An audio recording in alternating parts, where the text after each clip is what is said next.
Hello students, a very nice morning to all of you.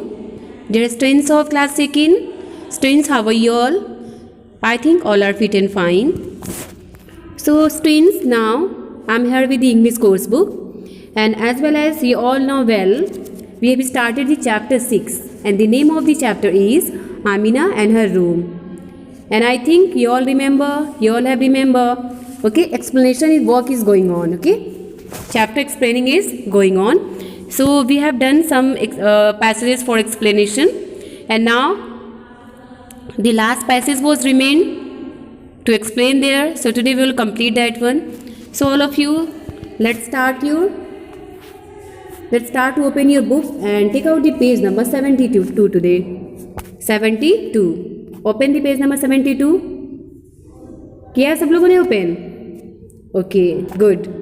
So I think students, till this passage we have completed the explanation. But before going to add, but let me remind you about the previous story. Students, what happened? When one day what happened there? When Amina, she has started to play with the toys. Then what happened? The toy jumped out. जैसे ही आमिना ने क्या किया था, toys के साथ play करना start किया था, टॉय जो है उनके हैंड से जंप कर गया, ठीक है ना, and said, and what did that say, yes I don't want to play with you, मैं तुम्हारे साथ खेलना नहीं चाहता हूँ. Who said this? The first toy. Okay, the first toy just denied to play with Amina. Okay, so after that what happened? Amina was shocked that the toy had talked, and at what he had said. Amina was shocked, and when Amina listened this type of voice from the toy, जब आमिना ने ऐसे voice को सुना जो कि toy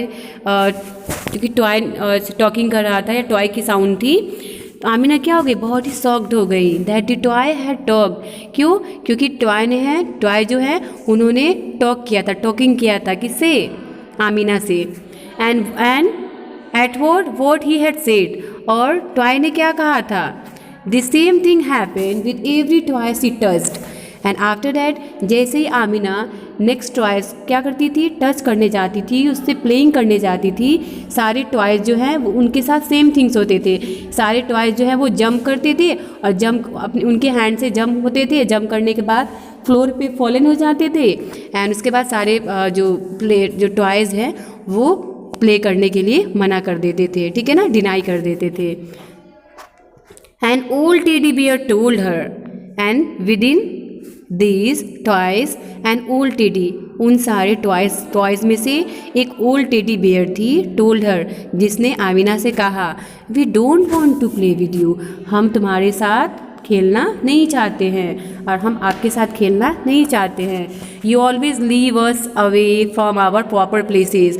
Y? Because you always leave us, क्योंकि आप हमें हमेशा लीव कर देती हो, छोड़ देती हो. Away means from our proper places, आप हमें हमेशा हमारे जो प्रॉपर प्लेसेस हैं जहाँ पे हमें रहना चाहिए वहाँ से आप हमें दूर कर देती हैं, और आप उसको इधर उधर स्कैटर कर देती हैं, ठीक है ना, इधर उधर फेंक देती हैं. Do you know how difficult it is for books to climb back up on to their shelf? And then that old teddy bear also said to Amina, Do you know, क्या आपको पता है? How difficult means कितना difficult होता है, कितना कठिन होता है. It is for books के लिए, to climb back. Okay, to climb back means अपने प्लेस पे वापस जाने में, up onto their shelves means जहाँ पे क्या होता है, बुक्स यहाँ पे कीपिंग की जाती है ना.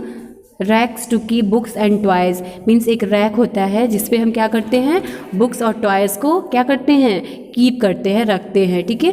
तो यहाँ पे वो जो टेडी बियर है वो बता रही हैं कि क्या आपको पता है आमिना कि वो जो बुक्स होती हैं वो अपने सेल पे जाने में उनको कितनी प्रॉब्लम होती है, कितनी डिफ़िकल्टीज़ होती है, और आप हमेशा ऐसे ही सारी थिंग्स को यूज़ करके आप उसको ऐसे लीव कर देते हो, छोड़ देते हो. You never keep the things on their proper places, आप कभी भी उन सारे थिंग्स को उनके प्रॉपर प्लेसेस पे नहीं कीप करती हैं, ठीक है. For pens to jump into their boxes. और जो पेन है उसको यूज़ करने के बाद आमिना क्या करती हैं, ऐसे ही लीव कर देती हैं। तो पेन जो है उनको बॉक्सेस में जाने में कितनी डिफ़िकल्टीज़ होती है, बॉक्सेस के इनसाइड में जाने में कितनी प्रॉब्लम होती है। We won't play with you any more. और यहाँ पे टेडी बियर कहते हैं we won't play with you, अब हम आपके साथ नहीं खेलेंगे any more until you promise to leave us in our little houses before you go to bed. जब तक आप हमसे प्रॉमिस नहीं करती हैं to leave us in our little house, जब तक आप हमसे प्रॉमिस नहीं करती हैं कि जो भी थिंग्स आप यूज़ करेंगी, यूज़ करने के बाद आप इन सारे थिंग्स को उनके प्रॉपर प्लेसेस पे कीप करेंगी before you go off to bed. Okay, before going to bed means bed पे जाने से पहले, स्लीपिंग करने से पहले आप सारी थिंग्स को उनके प्रॉपर प्लेसेस पे ओके अगेन कीप करेंगी। Okay, you have to promise for that. After that we will play with you.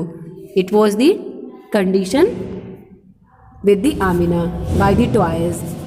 Amina looked around and then when Amina listened this, now she was looking around. Okay, she was looking in her room. All her toys and things looked sad and angry. और जब आमिना ने देखा अपने room में चारों तरफ, तो जो भी टॉयज थे, थिंग्स थे, सब क्या थे, बहुत ही सैड और एंग्री थे। ओके, किससे एंग्री थे? आमिना से। Amina felt bad and then Amina क्या हुआ, आमिना को बहुत ही ज़्यादा बैड फीलिंग हुआ। She felt sorry also. She understood that she had not treated them well. And at last finally Amina को जो है, आमिना understood, वो समझ गई, ठीक है ना, that she had not treated them well. means Amina ने इन सारे things के साथ अच्छे से treat नहीं किया था। She said to all her toys and things and when she realized her mistake, now at last she said, Amina ने कहा to her all toys and things, अपने सारे things and toys से कहा I am very sorry. Okay, उन्होंने अपने सारे mistake के लिए सारे टॉयज़ एंड थिंग्स से अपोलोगाइज़ की, ठीक है ना, फॉरगिव किया, माफ़ी मांगी। I am very sorry and said I am really very sorry for my mistake, please forgive me, please मुझे क्या कर दीजिए, मुझे माफ़ कर दीजिए, क्षमा कर दीजिए। Because now I realise that now really I was doing और I have treated very badly with the toys and things. From that day, Amina always put her toys and other things properly in their proper special places. From that day, उस दिन से क्या होता है, उस दिन से जो आमिना है वो अपने सारे टॉयज़ को और जो भी अदर थिंग्स थी उनको यूज़ करने के बाद, प्ले करने के बाद उनको उनके प्रॉपरली प्लेसेस पे क्या करती हैं, रख देती हैं, ठीक है ना, स्पेशल प्लेसेस पे। Before she went to bed means before going to the bed, Amina had started to put her toys and things on their proper and special places. Okay, now finally she has changed her habit and cause of that all the things and other toys were happy with Amina. Okay students, so it was the story about the chapter Amina and her room. I hope students whatever I explained today you all understanding and this chapter explanation is completed and now we will do the exercises from next day. Okay students, okay, so let's start to read the chapter, try to understand it and write down the word meaning and hard words in your notebook. Okay, clear students? No any problem is there? I don't think so you all are having any problem, okay, while reading our explanation. So read the chapter at home well and write down this chapter in your notebook and draw some pictures also. Okay, okay students, so let's start to read it, understand it. So next day again we will meet with the exercises. Till then students, now thank you, have a nice day.